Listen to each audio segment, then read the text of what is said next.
Ananya story में आपका हार्दिक स्वागत है। चलिए वीडियो को शुरू करते हैं। नेपाल की पावन भूमि, जहां हिमालय की चोटियां देवताओं के निवास की अनुभूति कराती हैं, वहीं ऐसी भी जगहें हैं जो आज तक विज्ञान और इतिहास दोनों के लिए पहेली बनी हुई है। ऐसी ही एक जगह है बुढ़ानीलकंठ मंदिर। यह न केवल एक धार्मिक स्थल है, बल्कि एक ऐसा रहस्यमय केंद्र है जहां श्रद्धा, रहस्य और रोमांच एक साथ जीते हैं। इस कहानी की शुरुआत होती है काठमांडू से लगभग 10 किलोमीटर उत्तर दिशा में स्थित एक गांव से, जिसका नाम आज बुढ़ानीलकंठ है।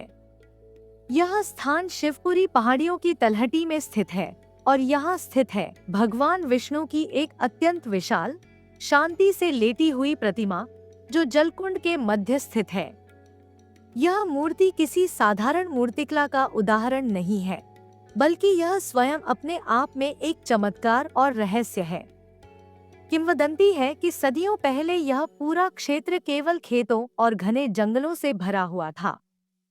एक दिन एक किसान अपने हल से खेत जोत रहा था, तभी उसका हल किसी सख्त चीज से टकराया। उसने सोचा कि नीचे कोई पत्थर है। जैसे ही उसने उस स्थान को खोदना शुरू किया, उसे एक चेहरा दिखा, सुंदर, शांत और दिव्य। लेकिन हैरानी तब हुई जब उस पत्थर जैसे चेहरे से खून बहने लगा। डरा हुआ किसान गांव की ओर भागा।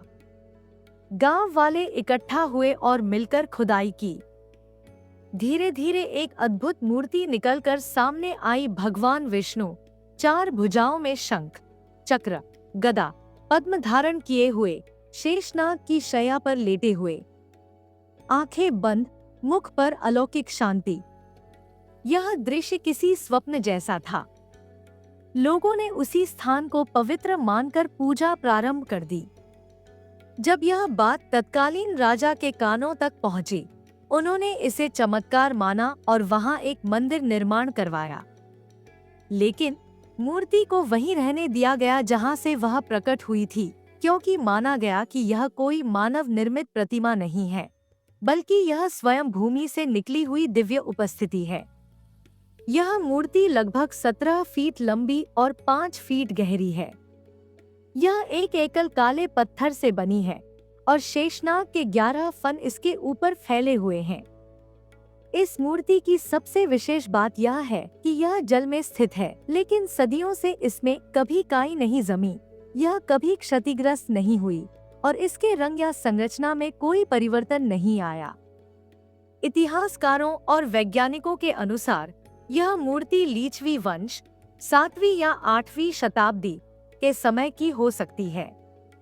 कुछ का मानना है कि यह मूर्ति भारत से लाई गई थी, तो कुछ का कहना है कि इसे नेपाल में ही तराशा गया। लेकिन किसी के पास इसका पुख्ता प्रमाण नहीं है। और सबसे बड़ा सवाल, अगर यह पत्थर स्थानीय नहीं है, तो फिर यह आया कहां से? और इतने विशाल पत्थर को पहाड़ियों के बीच इस स्थान तक कैसे पहुंचाया गया? बुढ़ा का अर्थ है पुराना या प्राचीन, और नीलकंठ शब्द भगवान शिव का एक नाम है। लेकिन यहाँ तो भगवान विष्णु की मूर्ति है, तो यह नाम क्यों? कुछ विद्वानों का मानना है कि यह स्थान पहले भगवान शिव से जुड़ा था, लेकिन जब विष्णु की यह मूर्ति यहाँ प्रकट हुई, तो यह स्थान हरि और हर दोनों का संगम बन गया। इसीलिए इसका नाम बुढ़ानीलकंठ पड़ा, एक ऐसा स्थल जहाँ शिव और विष्णु की शक्तियाँ एकत्र होती हैं।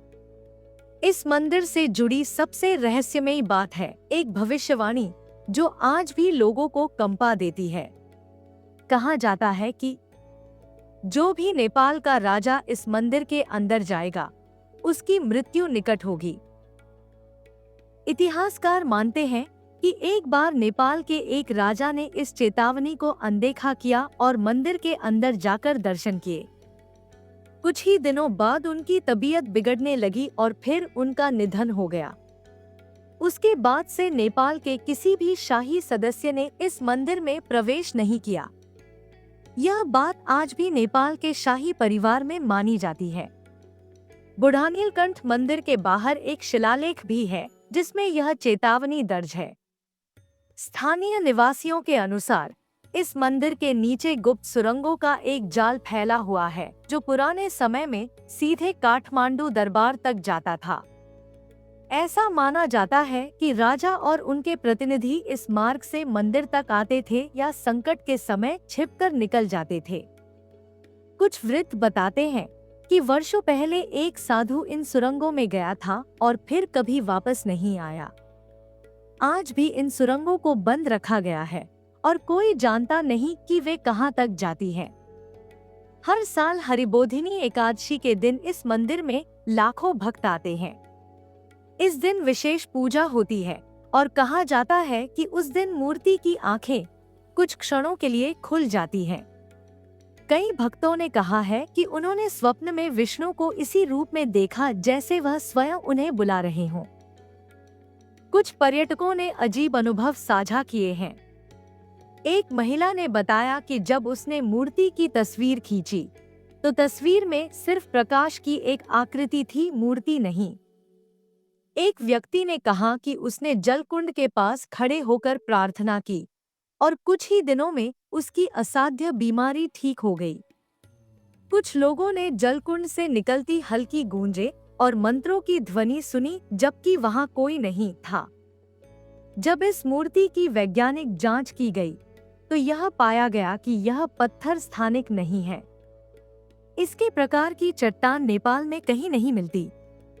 यह भी अजीब बात है कि मूर्ति पर वर्षा, प्रदूषण या जलवायु का कोई प्रभाव नहीं पड़ता। कुछ वैज्ञानिकों ने यह भी कहा कि संभवतः इस मूर्ति का नीचे भाग आज भी जमीन के अंदर छिपा है, यानी जो हिस्सा जल से ऊपर है वह केवल 40% है, बाकी आज भी अज्ञात है। आज बुढ़ानीलकंठ मंदिर नेपाल का एक प्रमुख तीर्थ स्थल है। यहाँ प्रतिदिन सैकड़ों श्रद्धालु आते हैं और हर साल लाखों की संख्या में पर्यटक इस रहस्य को देखने पहुँचते हैं। सरकार ने यहाँ सुविधाएं विकसित की हैं, लेकिन मंदिर की परंपरा और रहस्य आज भी वैसा ही बना हुआ है। इस मंदिर का सबसे अद्भुत पक्ष यह है कि चाहे जितनी भी बार कोई आए, हर बार उसे कुछ नया अनुभव होता है। कभी आत्मिक शांति, कभी डर, कभी आश्चर्य।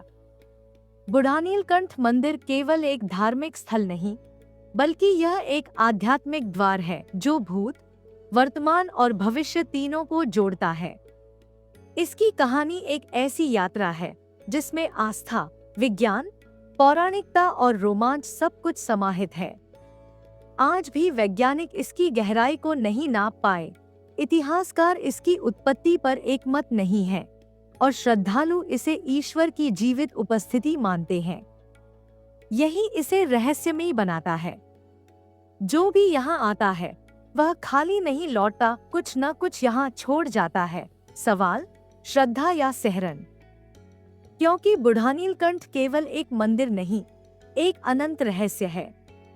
अगर वीडियो अच्छा लगे तो वीडियो को लाइक करें और चैनल को सब्सक्राइब जरूर करें।